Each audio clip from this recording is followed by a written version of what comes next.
Live from New Delhi, you're watching DD India News, India's voice to the world. I'm Lipakshi Khurana, coming up in the next hour. Israel keeps up Lebanon attacks, pounds Yemeni port city of Hodeidah as US President Biden to talk to Netanyahu soon, says all-out war in the Middle East has to be avoided.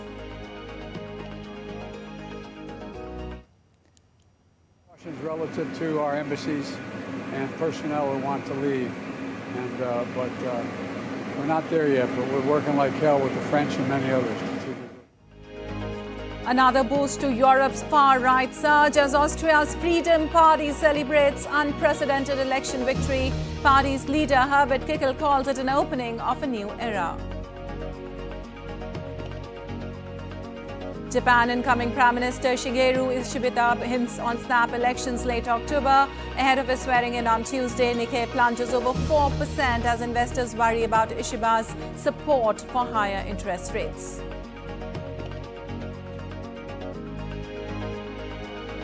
Rescuers struggle to reach the stranded after Hurricane Helene leaves around 100 dead and a huge trail of destruction in its wake.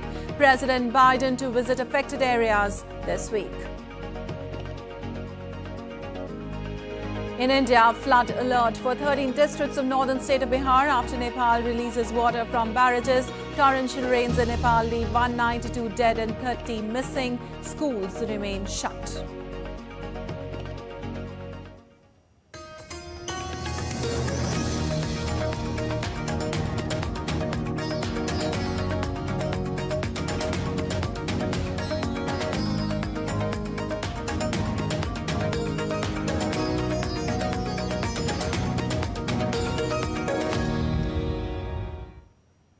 And we start with the latest on Israel-Hezbollah conflict. Israel has made it the first strike within Beirut's city limits in the escalating hostilities on Monday. At least 4 people were killed after an Israeli airstrike hit a residential area in Beirut's Kola district in the early hours. The Popular Front for the Liberation of Palestine, a Palestinian terrorist group, said 3 of its leaders were killed in the Israeli strike in Kola district.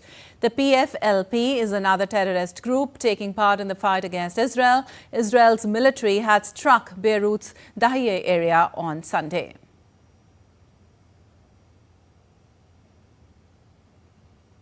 Well, Israel has launched airstrikes on Yemen, targeting Houthi-controlled sites on Sunday. The targets included power plants and a seaport, which were used by the Houthis to transfer Iranian weapons to the region, in addition to military supplies and oil.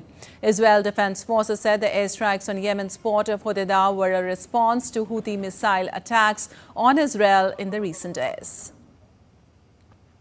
Israel's military said it struck dozens of targets in Lebanon, including launchers and weapon stores, and had intercepted 8 projectiles coming from the direction of Lebanon and 1 from the Red Sea. The strikes took place as Israel attacked more targets in Lebanon, where its intensifying bombardment over 2 weeks has killed a string of top Hezbollah leaders.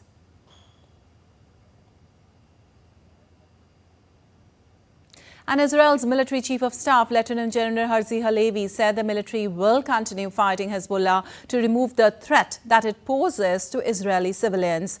Lieutenant General Halevi, in a video statement, said that Lebanon's armed group Hezbollah had lost weapons, operatives and its leader in Israeli strikes, and that Israel needs to keep hitting it hard. He said the idea will not allow the Hezbollah threat to remain. Meanwhile, U.S. President Joe Biden has said that he would speak with Israeli Prime Minister Benjamin Netanyahu as tensions in the West Asia increase following Israel's assassination of Hezbollah chief Nasrallah. Talking to reporters, Biden said he believes that an all-out conflict in the West Asia must be avoided. We really have to avoid it. We've already taken precautions relative to our embassies and personnel who want to leave. But we're not there yet, but we're working like hell with the French and many others to see if we will. Thank you.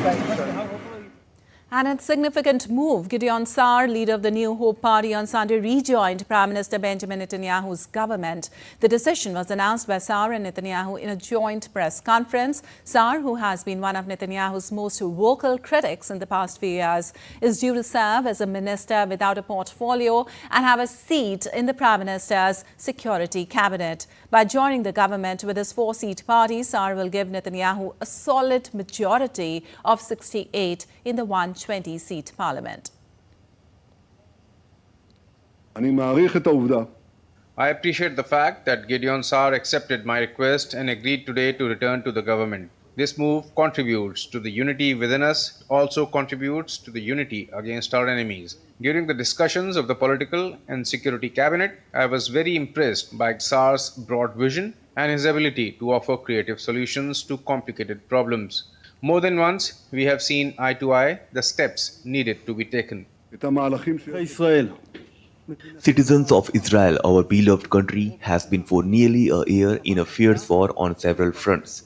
This is a historical test that we only have one way to deal with it, to have the upper hand.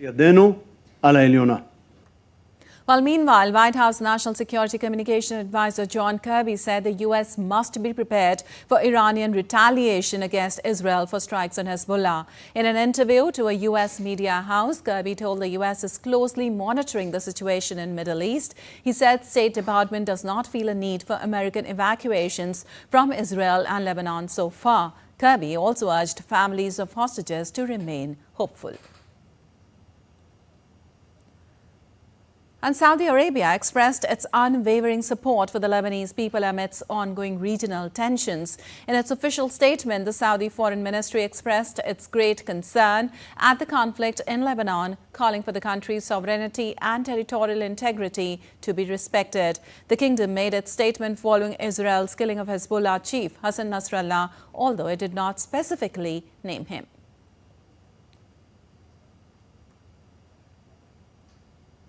And shifting focus to Russia-Ukraine conflict now, Russia launched several waves of drone attacks targeting Kyiv early on Monday, with air defense units engaged in repelling the strikes for several hours, Ukraine's military reported. Air defense systems sprang into action, engaging the drones in a fierce effort to protect the capital. Ukraine's Air Force quickly issued warnings, confirming that Russian forces were targeting key areas with attack drones.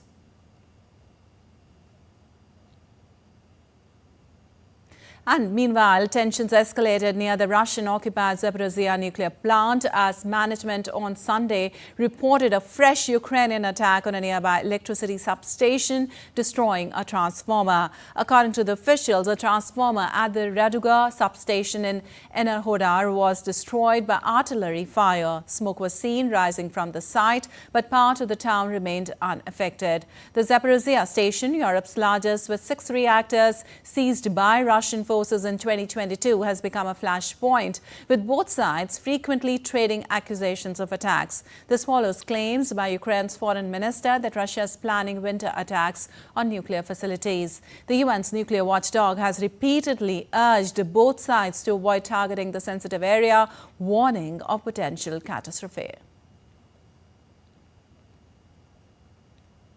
And the United Arab Emirates said early on Monday that the residence of its ambassador in Khartoum was attacked by a Sudanese military aircraft and condemned it as a heinous attack. The UAE's foreign ministry said in a statement that the attack on its ambassador's residence had caused extensive damage to the building. The Sudanese army has not immediately commented on the accusation. The Sudanese army has repeatedly accused the UAE of providing weapons and support to the paramilitary rapid support forces in Sudan's 17-month-old war. The Gulf state denies the allegations.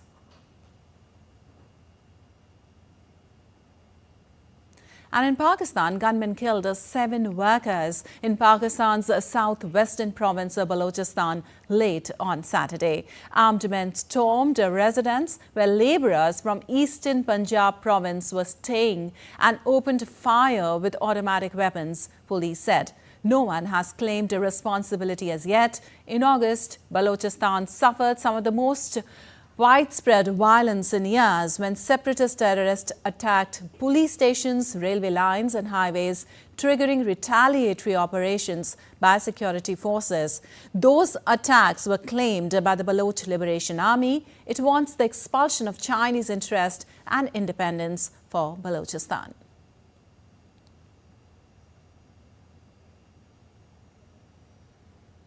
And Austria's far-right topped national elections on Sunday, marking a historic victory. This victory is only the latest in a string of far-right election successes in Europe. Austria's far-right Freedom Party leader Herbert Kickl celebrated an unprecedented election victory and said this win has opened the door to a new era. Projected results gave Kickl's party 28.8%, more than 2 points ahead of the Conservative People's Party on 26.3%, but far short of a majority. While the Freedom Party has served in coalition governments before, this is the first time it has won a national vote, as far-right parties across Europe have made gains. There was a high turnout of 78% as Austria's 6.3 million voters took part in an election dominated by the twin issues of migration and asylum, as well as a flagging economy and the war in Ukraine. Well, French far-right leader Marine Le Pen said she was delighted with the Freedom Party victory. She hailed what she called a groundswell that carries the defense of national interest, the safeguarding of identities, and the resurrection of sovereignties. And Japan's incoming new Prime Minister Shigeru Ishiba plans to call a snap general election for late October. Ishiba won the leadership of the ruling Liberal Democratic Party on Friday and was expected to be sworn in as Prime Minister on Tuesday.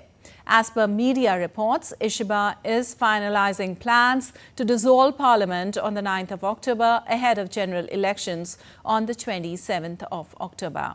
Former Defence Minister Ishiba replaced Fumio Kishida as leader of the LDP, which has governed Japan almost uninterrupted for decades.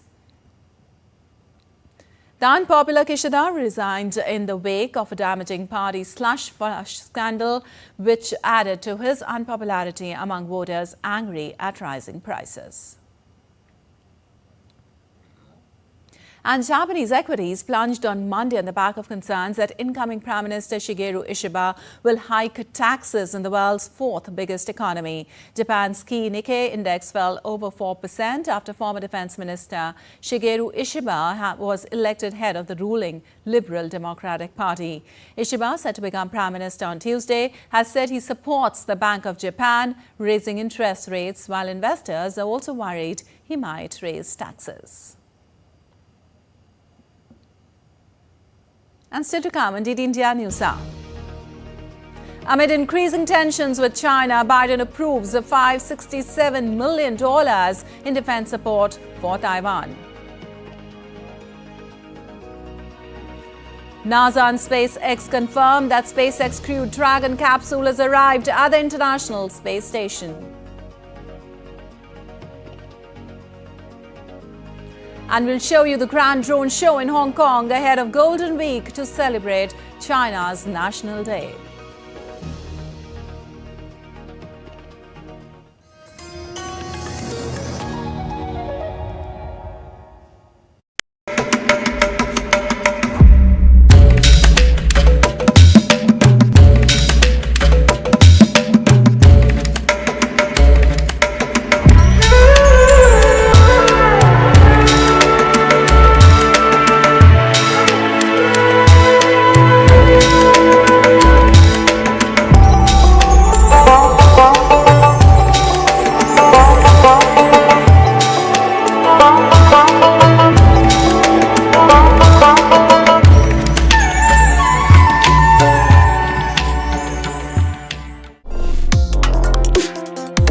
Complex issues, hidden agendas, twists and turns, strategic games. We think all dots are linked, we just need to connect them. Join me every week as I connect the dots to unravel hidden designs in statecraft, mysteries and decode issues that matter to you. Watch Connecting the Dots with me at these times on DD India.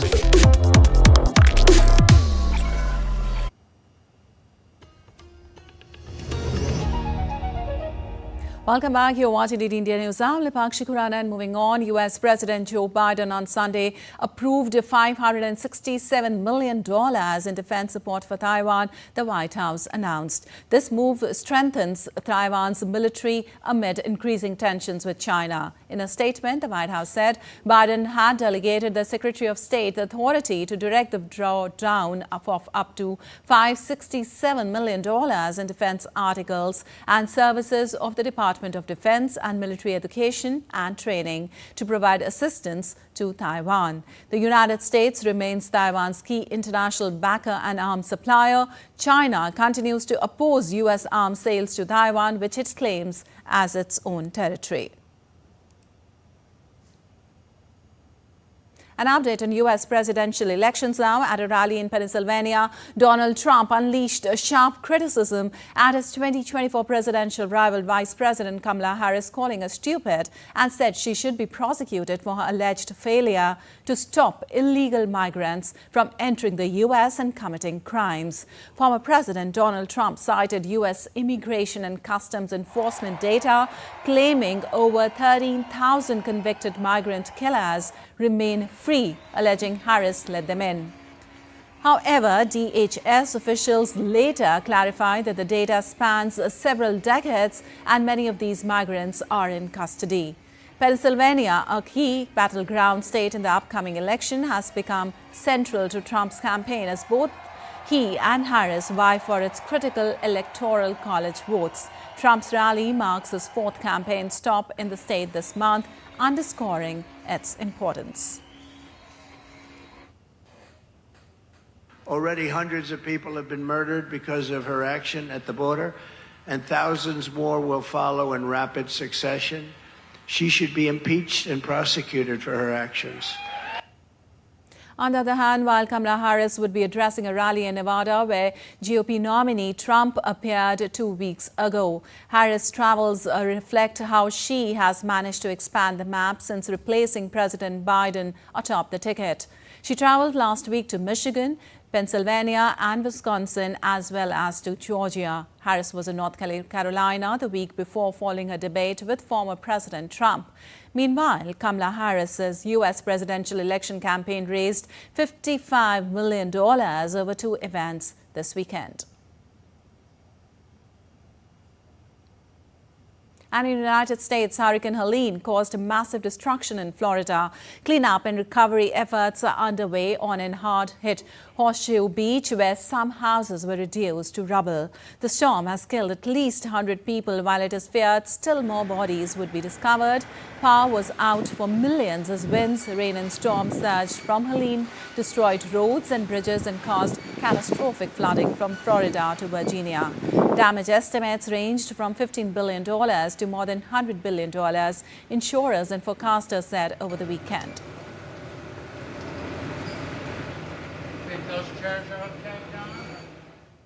And U.S. President Joe Biden called the impact of Hurricane Helene as tragic and noted that FEMA teams were already on the ground in Florida. Biden drew attention to the disparity in damage assessments between local authorities and federal agencies and described the devastation as stunning. He assured that the federal government had deployed significant resources in advance, even beyond what had been requested. Yes, it's tragic. As a matter of fact, we're trying to get the exact number. My FEMA advisor is on the ground in Florida right now. There's a distinction between the numbers that FEMA's used and the ones that are used by the locals. So it really is amazing. You saw the photographs. It's stunning. Well, North Carolina Governor Roy Cooper announced 11 of the deaths were in his state and more casualties were expected. Cooper said that conditions remained challenging with flooding and washed out roads, but supplies were being airlifted to affected areas. Our prayers and condolences go out to those families in this terrible time. Even as the rain and the winds have subsided, the challenge for people there increases. People are desperate for help, and we are pushing to get it to them, a massive effort. Many people are cut off because roads are impassable. They don't have power or communications.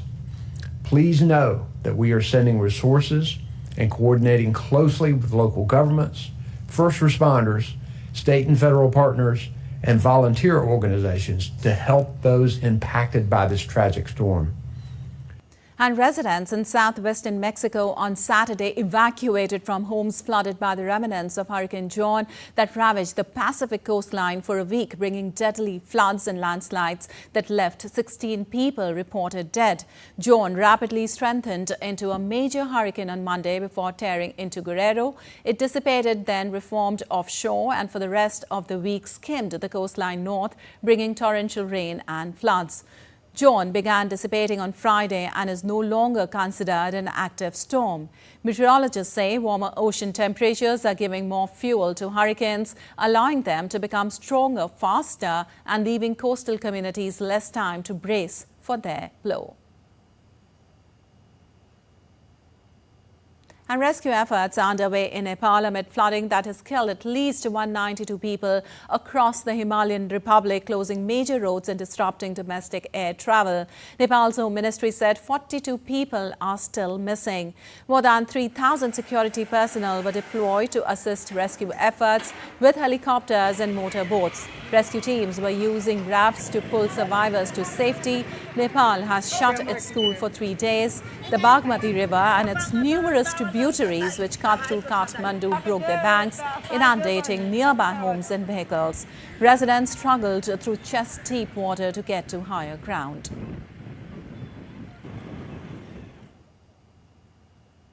Meanwhile, also a flood alert has been sounded in 13 districts of Indian state of Bihar, situated along the swollen Kosi, Gandak and Ganga rivers. Minister of State for Home Affairs Nityanand Rai held a meeting with NDRF on flood situations in Patna on September 29th. In Araria district, houses and railway tracks were inundated due to a flood-like situation and several train operations were affected. Farmers in North Bihar are also affected by the unexpected late-season floods. The Indian Meteorological Department predicted heavy rain and warned of flash flood risk in parts of the state.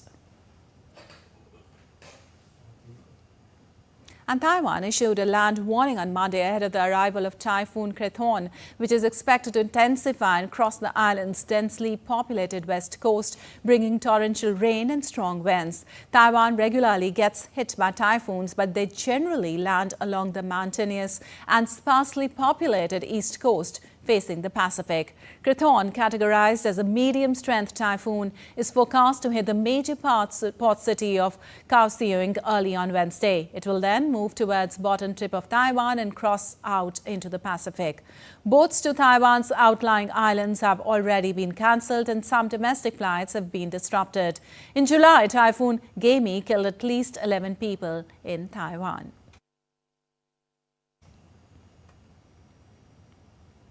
Well, a series of record-breaking wildfires burning in several regions in Brazil, threatening residents and some of the most important ecological systems in the world. There have been 180,000 fires this year in Brazil. This is the most fires in a year since 2010, according to the agency, with more than 3 months to go in 2024. Deforestation of the Amazon has led to a reduction in rainfall in Brazil, throwing the ecosystem off balance and causing a loop of drought and devastating wildfires. Indigenous Brazilians protested in Sao Paulo on Sunday, highlighting the escalating destruction caused by Amazon rainforest wildfires and its impact on their ancestral lands and global climate change efforts. The protesters urged the Brazilian government to take more assertive action against deforestation and protect the Amazon.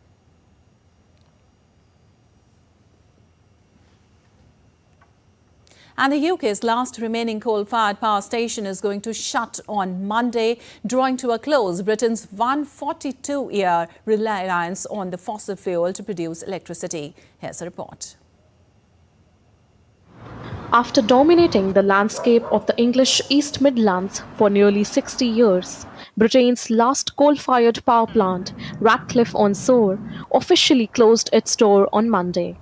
The closure marks a symbolic step in the UK's ambition to decarbonize electricity by 2030 and become carbon neutral by 2050. The power station has been generating electricity since 1968. Its 199-meter tall chimney occupies a prominent spot in the East Midlands skyline. The locals bid farewell to the last coal-fired power plant with heavy heart. It's been here for such a long time, you know, it's like part of the family, isn't it? For me, especially when I'm coming home from like London or when I'm coming home from like anywhere up north, it's one of the places where it's like you can recognise it from when you're coming home and you're like, oh, I'm not too far from home, because like, I live like 10 minutes away from it, and it's like a landmark, really. It represents a transition now, because we know it's the last coal-fired power plant, but I know that Uniper, that owned the site, have always wanted to move on, and the government is wanting us to move rapidly into solar-powered and wind-powered and other forms of cleaner energy generation. So I just see it as a transitional thing, really. The closure marks the end of Britain's 140-year dependence on coal, as it becomes the first in the G7 nations to do away entirely with coal-powered electricity. Italy plans to do so next by next year, France in 2027, Canada in 2030, and Germany in 2038. Japan and the United States have no set dates. Bureau Report, DD India. And now let's take a look at other stories making news around the world. A hazardous fire erupted at a chemical plant in Conyers, Georgia on Sunday, sending a massive plume of dark smoke into the sky. The major chemical plant fire led to the evacuation of approximately 17,000 residents and forced the closure of a major highway.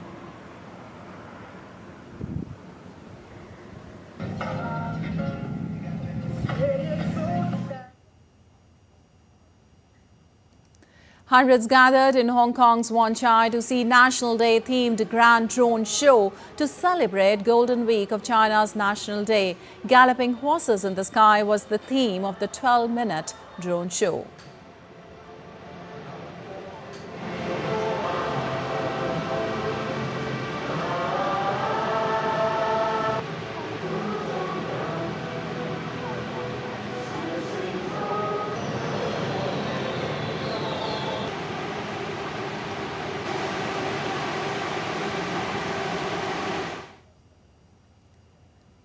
Japan's iconic Shinkansen bullet trains will turn 60 on the 1st of October. High-speed Shinkansen trains began running between Tokyo and Osaka in 1964. The train service remains integral to Japan's economy after its World War II defeat.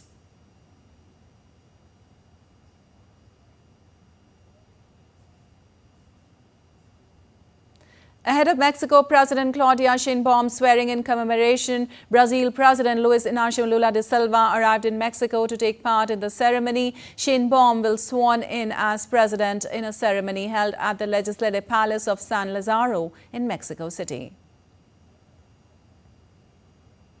And still to come in DD India News Hour. In a bid to solidify the long-standing bonds between Jamaica and India, Prime Minister of Jamaica is on India visit from the 30th of September to the 3rd of October.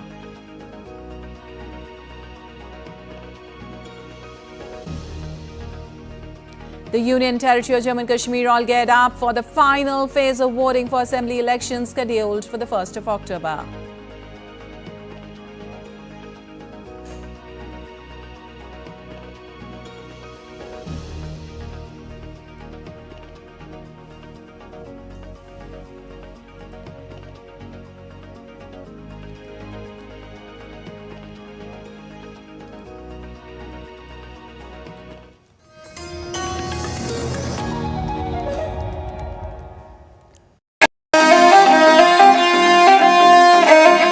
Always welcoming. The vibe of Punjab is larger than life.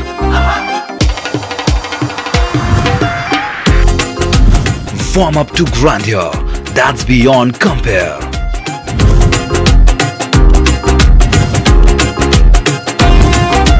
And history that's dotted with tales of bravery. Smiling soul of India, where music, art, cuisine and culture comes together to create an unforgettable impression. Punjab is all set to win your hearts with its unique and colorful extravaganza.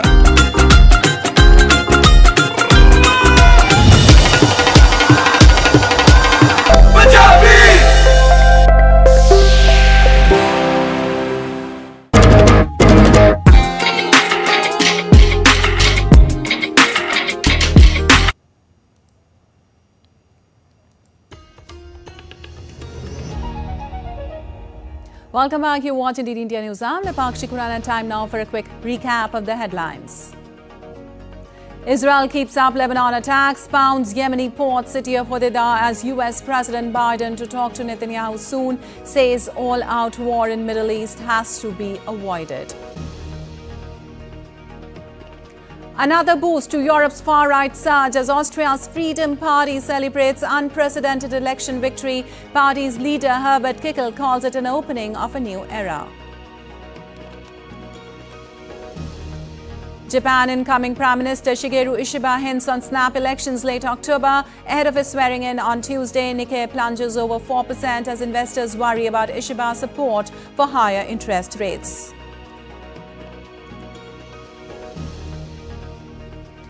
Rescuers struggle to reach the stranded after Hurricane Helene leaves around 100 dead and a huge trail of destruction in its wake. President Biden to visit affected areas this week. In India, flood alert for 13 districts of northern state of Bihar after Nepal releases water from barrages. Torrential rains in Nepal leave 192 dead and 30 missing. Schools remain shut.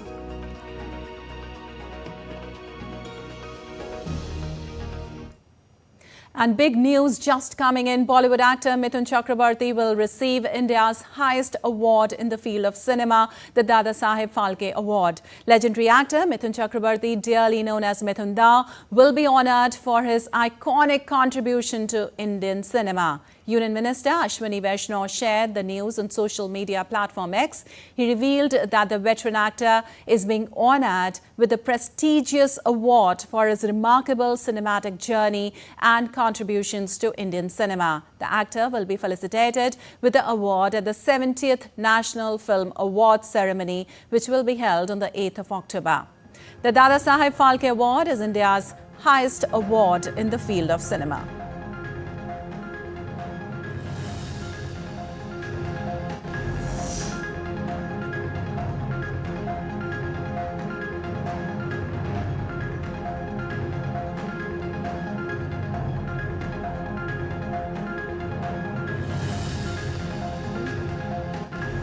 And for more, we have Prasenjit Bakshi joining us from Kolkata. Well, Prasenjit, the big news there. Mithun Da made his acting debut with Mrinal Sen's 1976 film Mrigya, for which he won the National Film Award for Best Actor. And now he wins the Dadasaheb Phalke Award, the biggest honor. What's your take? Look, Lipasti, jubilation in West Bengal, because the person who came out from a lane, or I must say the by-lane of North Kolkata, and then started ruling the Indian film industry of Mumbai. So this is a whole circle has been completed. So he is very much active in different type of films, in Bengali, in Hindi, sometime in some South Indian languages. But at the same time, Mithun Chakraborty, who is so much popular in the West Asia area, like those areas which are now broken out from USSR, in Kazakhstan, in Tajikistan and everywhere, for his remarkable performance in Disco Dancer and following films. So, but at the same time, we must remember that this is the same Mithun Chakraborty who has contributed in a different way to the film industry, to the technicians of film industry, for the welfare of the film industry, for the welfare of the lesser known actors of film industry. So these are the total contribution of Mithun Chakraborty, who has contributed like this for the last more than 50 years. So this is what this recognition is the thing that finally he has received, which started from the National Film Award that has culminated in the way his journey has not culminated, but his journey of winning award has been culminated through this Dadasaheb Phalke Award. So the entire Bengali population, though he has some political involvement, but even then, beyond the political party line, beyond the thinking of anything, the entire Bengali society is jubilant after getting this information 10-15 minutes before, and the Bengali film industry cutting across the political line, they are appreciating, political leaders are appreciating, and finally the person who never had that much of aura in the concept of family prestige, but he has single-handedly created his own aura and continuing this even after 50 years of his performance in film industry. Right, Prasenjit. Also, the actor had once said, and I quote him, "This life of mine is a hit. When the history of Indian cinema is written, I will definitely be mentioned in it." So he said this much before.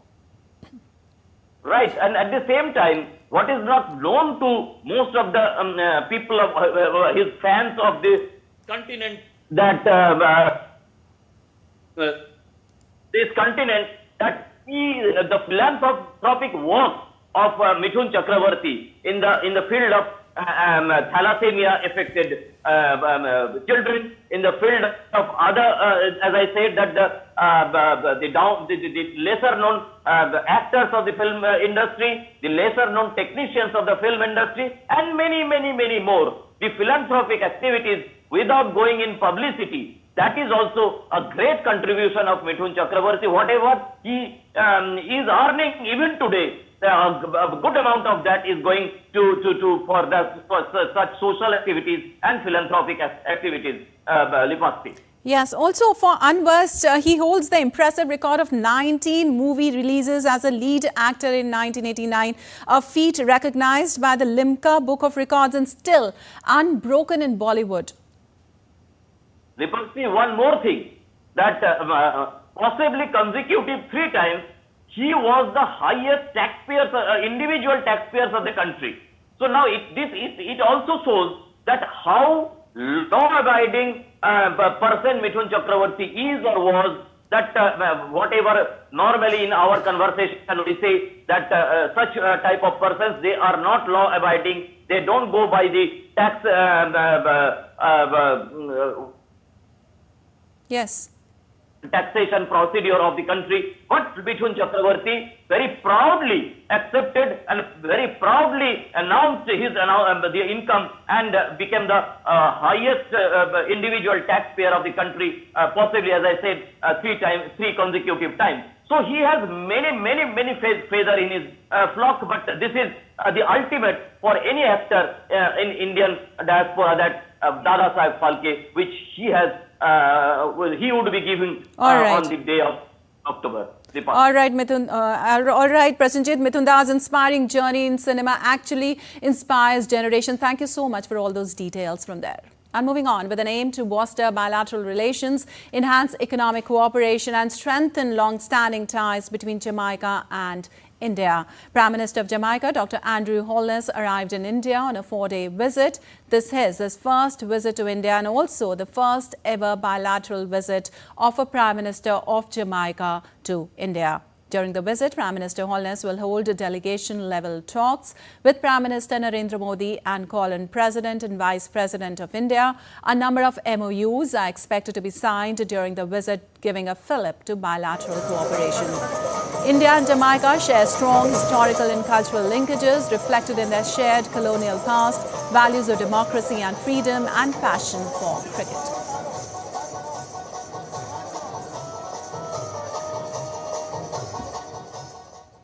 And the Union Territory of Jammu and Kashmir is all geared up for the third and final phase of voting for assembly elections scheduled for the 1st of October. Voting for the third and final phase covering 40 assembly segments across 7 districts, Jammu, Udhampur, Sambha and Kathua in Jammu region and Baramulla, Bandipora and Kupwara in North Kashmir to be held on Tuesday. The electoral fate of 415 candidates are in stake for this phase of voting. The voter turnout was robust in the earlier phases with 61.38% participation recorded in the first phase on September 18th and 57.31% in the second phase on the 26th of September. The results are set to be announced on the 8th of October. And in Kolkata, West Bengal Junior Doctors Front organized a torch rally across Kolkata on Sunday ahead of suo motu hearing on the case in the Supreme Court today. Junior doctors say they have planned a mass rally with complete seizure on October 2nd if they do not get anything fruitful in the Supreme Court hearing. The protesting doctors' remark comes a day after 3 doctors and 3 nurses were assaulted after the death of a patient at the College of Medicine in Sagar Datta Hospital near Kolkata on September 27th. The doctor criticized the West Bengal government for not taking the security measures seriously.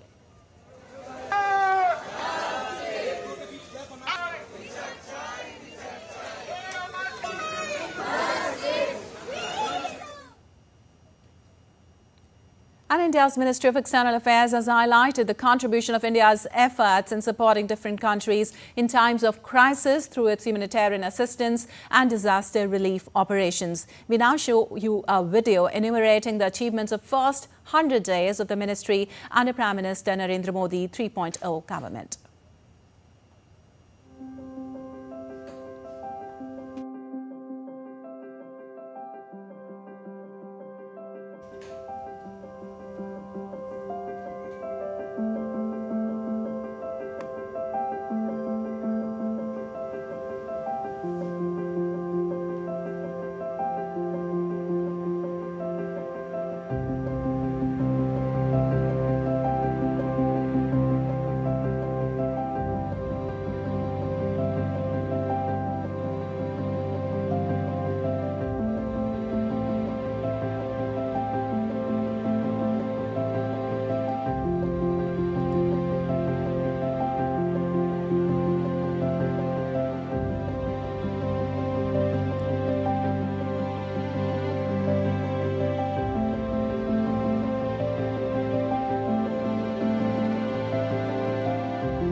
And now let's take a look at other stories making news today. Jammu and Kashmir security forces are on high alert in view of the elections. Search operation is underway by security forces in Rajouri district after a suspicious movement was witnessed at Manial Gully under Thandamandi police station yesterday. Late last evening, a group of 3 to 4 terrorists were detected in the dense forest, which led to the initiation of a joint operation by the Indian Army and Jammu and Kashmir police.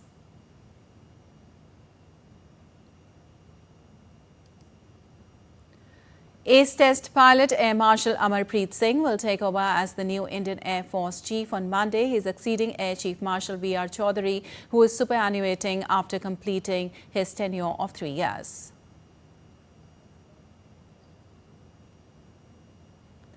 74-year-old Subramaniam from Kozhikode, Kerala has repaired more than 23,000 chairs and made them reusable again. People also call him Reduce, Reuse and Recycle, that is RRR champion.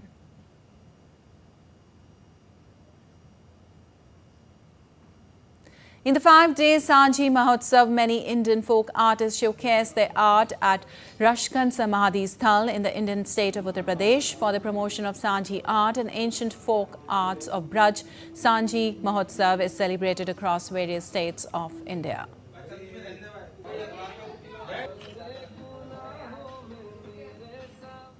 And still to come in DD India News Hour. Travis Head stars as Australia beat England 3-2 to seal ODI series win. Indian chess grandmaster D. Gukesh rises to world number 4 in the latest FIDE live rankings. And we'll show you Haka dance where thousands of New Zealanders breaking the Guinness World Record.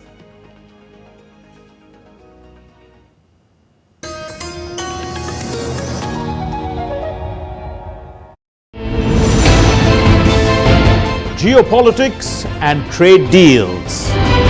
Economic challenges amid development. Hard work and the path to prosperity. It's the economy always. Between walkers, money is what money does and says. Supply creates its own demand. Between the bulls pulls and bears tears. When supply chains globalization and India rises to the podium. We'll get you centered with the economic brief at 8 p.m. every Thursday on DD India.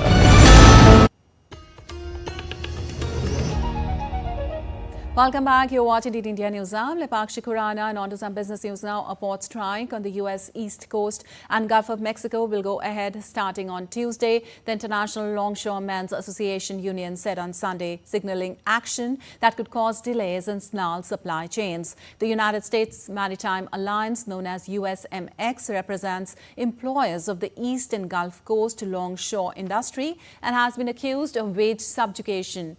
No negotiations were taking place Sunday and none are currently planned before the midnight Monday deadline. Earlier on Sunday, President Joe Biden said he did not intend to intervene to prevent a walkout if dock workers failed to secure a new contract by an October 1st deadline.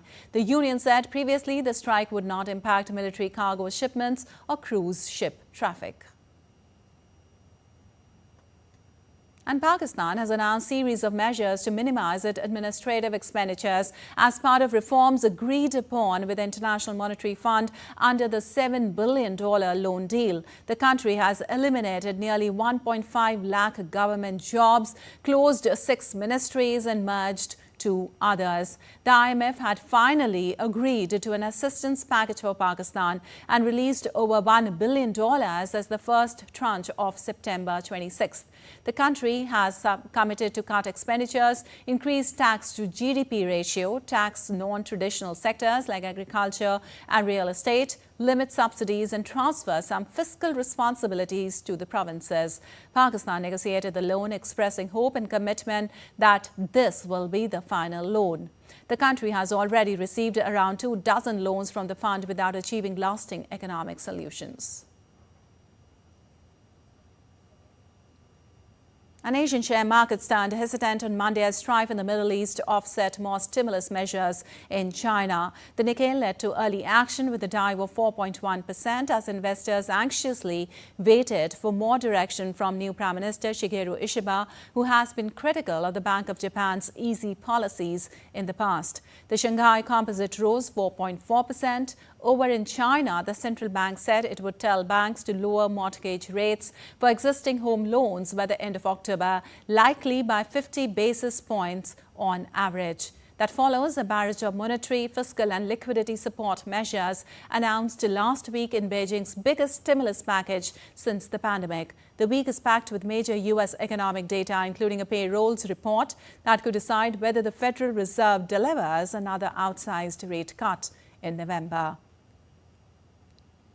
Oil prices crept higher as tensions in the Middle East offset concerns about possible increased supply from Saudi Arabia. Brent crude surpassed $72 a barrel. Well, you're watching DD India News. Our time now for some sports news. The second test between India and Bangladesh have finally resumed in the day 4 after a long halt due to rains. Jasprit Bumrah has provided India with the 4th breakthrough as he dismissed Mushfiqur Rahim for 11.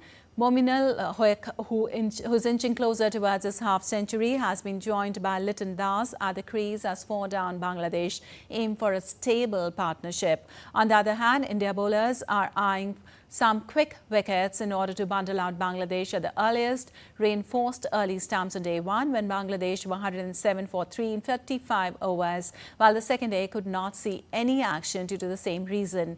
On the third day, the rain stopped before starting time of the match, but wet outfield forced the umpires to call off the game for the day. And in cricket, Travis Head starred with both bat and ball as world champions. Australia beat England by 49 runs in a rain-marred fifth and final one-day international at Bristol on Sunday to complete a 3-2 series win. England was set up for a huge total when opener Ben Duckett and informed captain Harry Brook shared a third wicket stand of 132 in 98 balls. However, after 202 for 2, slow bowling proved England's undoing as they lost their last 8 wickets for another 107 runs. England were dismissed for 309, with part-time spinner Travis Head taking an ODI best 4 for 28. Meanwhile, for Australia, Matthews shot and Head made a blistering start to the chase with an opening stand of 78. And when rain stopped play, Australia were 165 for 2 off 20.4 overs, well ahead of the target required under the Ducksworth-Lewis-Thames system. And India began the Women's T20 World Cup preparations on a positive note, beating West Indies by 20 runs in the warm-up game in Dubai on Sunday. A flamboyant 50 from Jemima Rodriguez and clinical bowling performance helped India register their clinical win. Chasing 142 runs, West Indies reached 121 for 8 in 20 overs. The Indian team found themselves in trouble when Shefali Verma, Harmanpreet Kaur and Smriti Mandhana fell early. Hayley Matthews took 2 of those wickets, leaving India struggling at 23 for 3. However, Jemima and Yastika Bhatia responded by putting on 50 runs for India. India will take on South Africa in their second warm-up match on Tuesday. And Indian Grandmaster D. Gukesh rose to world number 4 in the latest FIDE live rankings on Sunday. Gukesh replaced his chess Olympiad teammate Arjun Argasi as the highest-rated Indian chess player in the live rankings. Arjun, who was previously the top-ranked Indian, was pushed to 2 places down to the 5th spot in the live rankings after he lost the Turkey's Adis Gurel in the German Bundesliga 2024-25. Meanwhile, Magnus Carlsen, Hikaru Nakamura and Fabiana Caruana are ahead of Gukesh. 18-year-old Gukesh had a brilliant run at the Chess Olympiad and will face Ding Liren at the World Chess Championship that will take place in Singapore between 25th of November and 13 December 2024. And Spain's Carlos Alcaraz entered into the quarter-finals of the China Open on Sunday with a comfortable 6-1, 6-2 victory over Talon Greg Spoor. In the process, the 4-times Grand Slam champion also brought up his 200th tour-level win. Alcaraz was in a dominant position in Beijing, winning 100% of his first serve points in the 57-minute demolition. The world number 3 will play Karen Khachanov in the last 8 after the Russian defeated Francisco Cerundola 7-6, 7-6. And Tottenham Hotspur defeated 10-man Manchester United Italy 3-0 in the Premier League on Sunday with goals from Brian Johnson, Dejan Kuleswicki and Dominic Solanke. After captain Bruno Fernandes was sent off in the 42nd minute for a high challenge, United struggled. Meanwhile, Spurs took the lead early when Mickey van de Ven set up Johnson for an easy tap-in. They doubled their lead shortly after half-time when Dejan Kulusevski scored with a clever finish. Solanke sealed the victory in the 77th minute, tapping in a header from a corner. With this win, Tottenham moved to 8th in the table with 10 points, while United remained in 12th with 7 points. And thousands of New Zealanders have broken the Guinness World Record for the most people performing a haka on Sunday in Auckland. New Zealanders turned out in force to Eden Park to participate in the event and take the record back from France, who broke it a decade ago in 2014. The haka is a Maori ceremonial war dance and is often performed by a group. It is popularly performed by New Zealand rugby teams before the start of a match.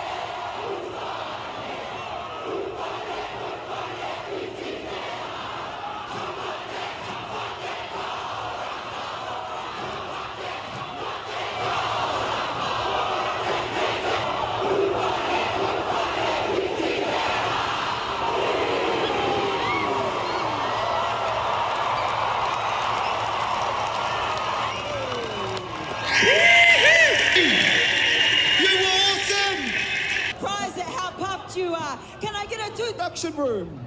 Now you guys, best haka selfie.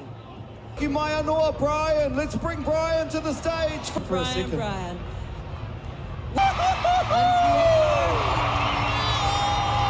Officially amazing.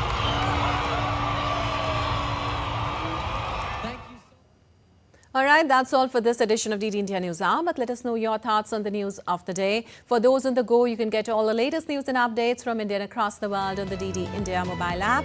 The app is available on both Android and iOS platforms. Scan the QR code on the screen to download now. We'll be back with more news as it breaks here on DD India. I'm Lipakshi Khurana from all of us here in Delhi. Thanks for watching DD India News Hour.